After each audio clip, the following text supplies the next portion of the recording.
Welcome to another episode of Fossil Friday. If you've been keeping up with this series, you'll remember the first episode was a microfossil investigation where I searched through and identified microfossils from Shark-Tooth Hill Formation in California. Today, it's back to Gateway's Micro-Eye, where we take an up-close look at some micromatrix from a formation known as Cookiecutter Creek in Florida. Let's find some microfossils. Unlike the Shark-Tooth Hill mix, which came in a variety of colors, Cookiecutter Creek fossils are for the most part black and gray.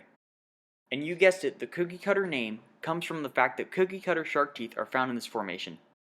Most of the fossils in this tray are obviously shark, but I'm looking for some unique fossils that we might not have covered on this show, like this one. This is actually a fin spine of a catfish. Catfish usually have barbs or spines for protection on their dorsal or pectoral fins. This was a partial spine of a small channel catfish, still preserved to this day. I also found two smaller ones to add to the collection. Pretty cool, especially when you get an up-close look to these bone-like spines.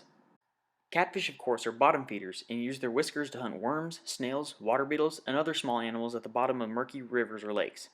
You won't find any fossil catfish scales in this mix because they have smooth, scaleless bodies. I'm sure glad to find these unique barbs, though.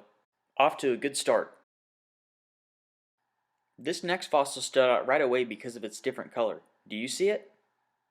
It's a small snail shell. Let's separate it and take a closer look. Definitely a really cool find. This little snail shell is so well preserved, it looks like there's still a little animal living inside it. And this fossil is tiny.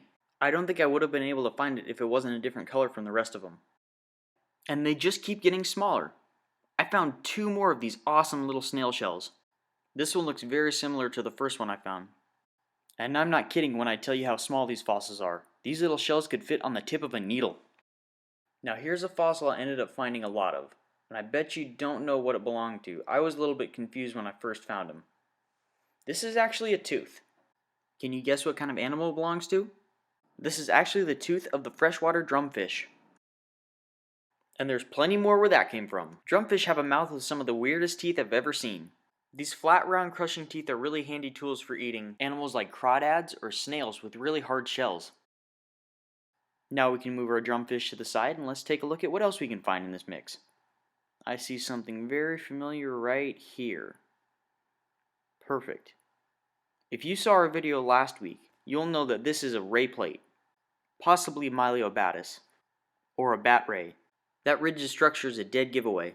We have ourselves a Cookiecutter Creek ray plate. I also managed to find some partial ray barbs. I'm getting a really good variety of fossils out of this matrix. But I think I saved the best for last. These teeth here are the razor-sharp teeth of the great barracuda. Compared to the other fossils, these ones weren't as small and stood out. This predatory fish has powerful jaws and sharp teeth to accompany them.